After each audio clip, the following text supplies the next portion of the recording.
staged it! You staged it! Don't you try! You staged it!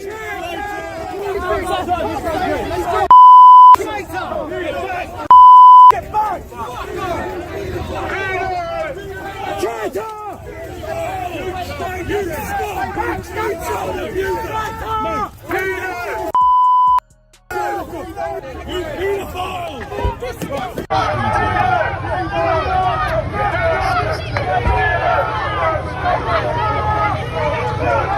Keir Starmer stepped onto the stage expecting applause, but instead, he was greeted with something no politician ever wants: booze, anger, and a crowd that had completely turned against him. It wasn't just a few hecklers, it was an eruption of raw, unfiltered frustration.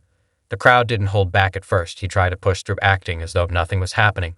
But the noise only grew louder. Faces that were once neutral now burned with fury, some shaking their heads, others shouting in protest. What was supposed to be a warm reception quickly turned into an overwhelming moment of public humiliation.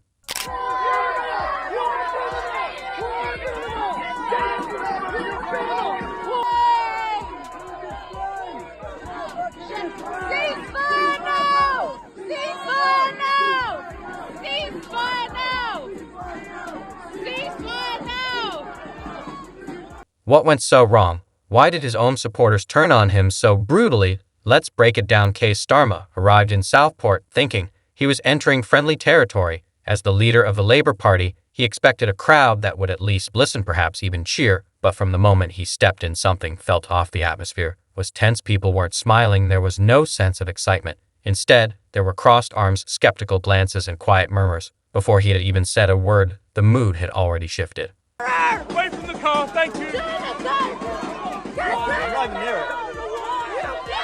At every stage during this crisis, my approach to both these tragedies, to stand by the right to self-defence of any nation which suffers terrorism on this scale, alongside the basic human rights of innocent Palestinians caught once again.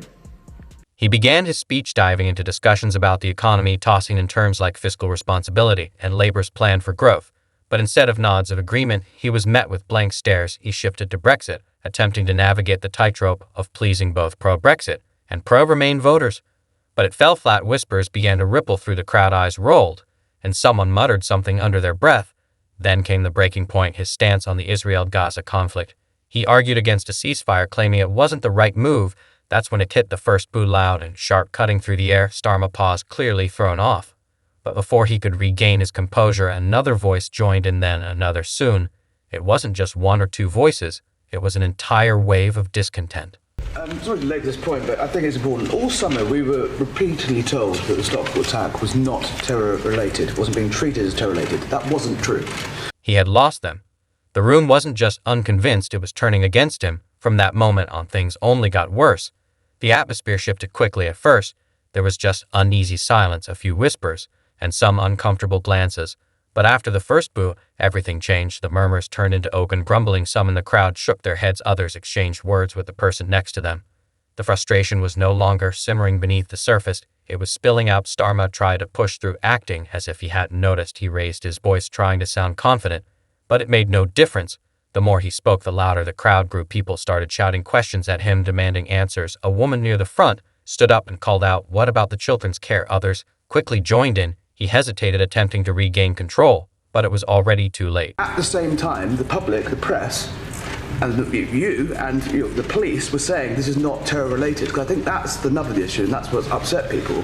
You say you couldn't speak out publicly, that you couldn't do that, but didn't the public have a right to know, not least the neighbours? Labour MPs sitting behind him looked visibly uncomfortable. One buried his face in his notepad, pretending to take notes, while another clutched her phone, staring at the screen as if it held the answer to escaping this disaster. Even Starmer's closest allies seemed to want to disappear.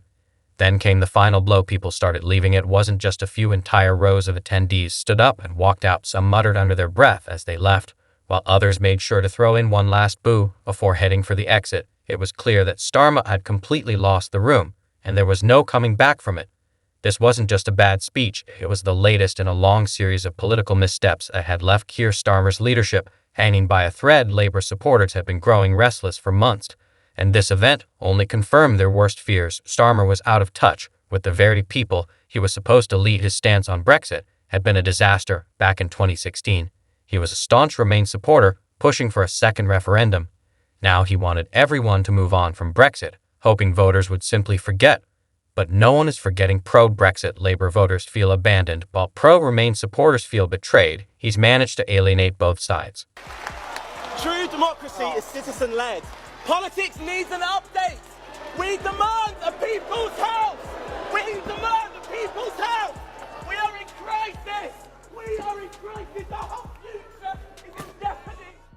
Then there's his economic policy, vague promises of stability and fiscal responsibility that sound more like something a Tory would say. And let's not forget foreign policy. His refusal to back a ceasefire in Gaza has anchored many within his own party. Longtime Labour supporters, who once viewed the party as a force for justice, now see a leader who plays it safe instead of taking a firm stand behind closed doors. Labour insiders are panicking. Whispers of leadership challenges are growing, with some MPs already considering their auction. Starmer was supposed to be Labour's safe bet, the man who could rebuild trust and lead the party back to power. But the polls paint a different picture. Labour's approval rating is slipping, and the Southport disaster only drove it further down. If Starmer doesn't turn things around quickly, his time at the top could be running out. Protest or power. That's why we changed our party conference. That's why we changed our party. Thank you.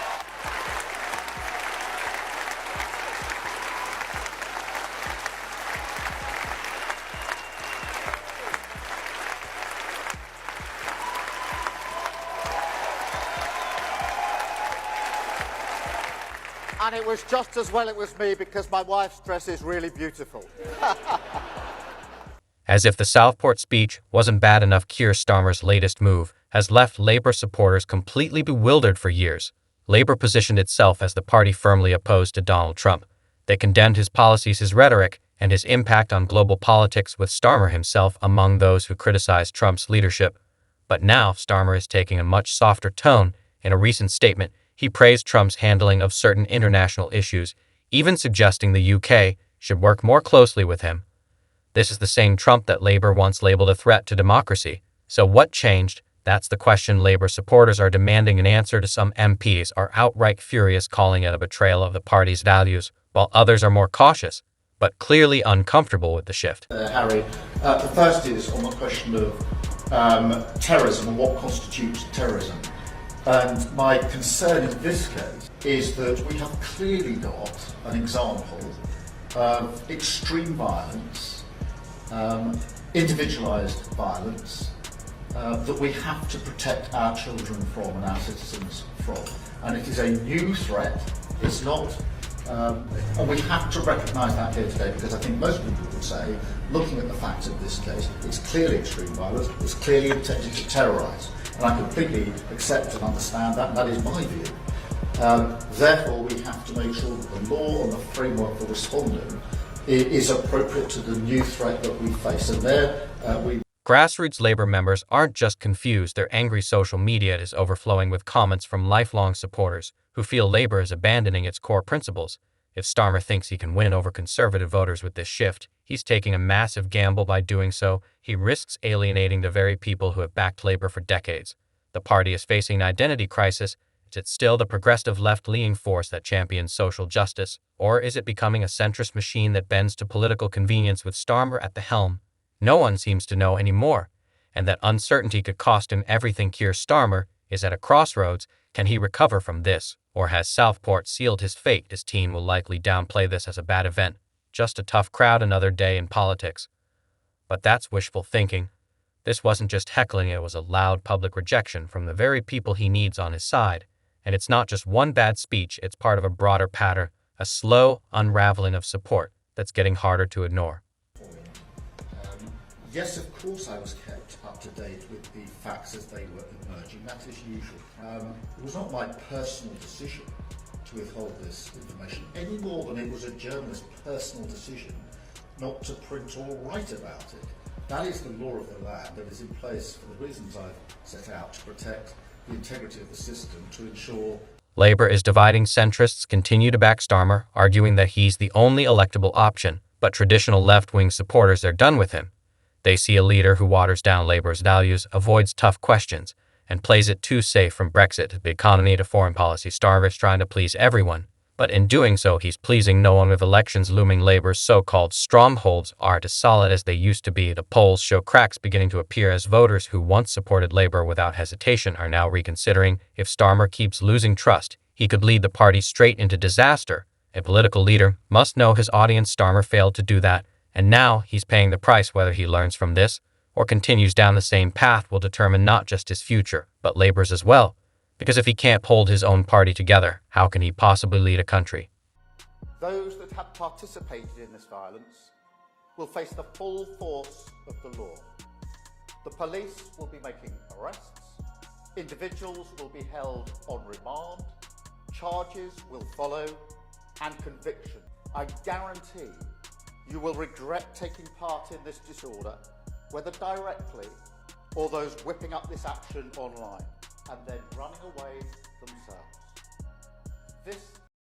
Keir Starmer aimed to unite Labour and win over voters, but instead, he's now facing one of the biggest crises of his leadership. His speech was meant to inspire confidence, but it exposed deep cracks within both his party and his support base. From his Brexit betrayal to his foreign policy shifts, Starmer is losing trust from all sides. The boos in Southport weren't just a reaction to one speech, they were a warning. The big question now is, can he recover, or is this the beginning of the end for Labour under his leadership? Will he adjust his approach, or will the backlash continue to grow? Let us know your thoughts in the comments. If you found this breakdown interesting, make sure to like, share, and subscribe for more updates on political chaos, major controversies, and the stories the mainstream media won't tell you. Stay tuned, because this is far from over.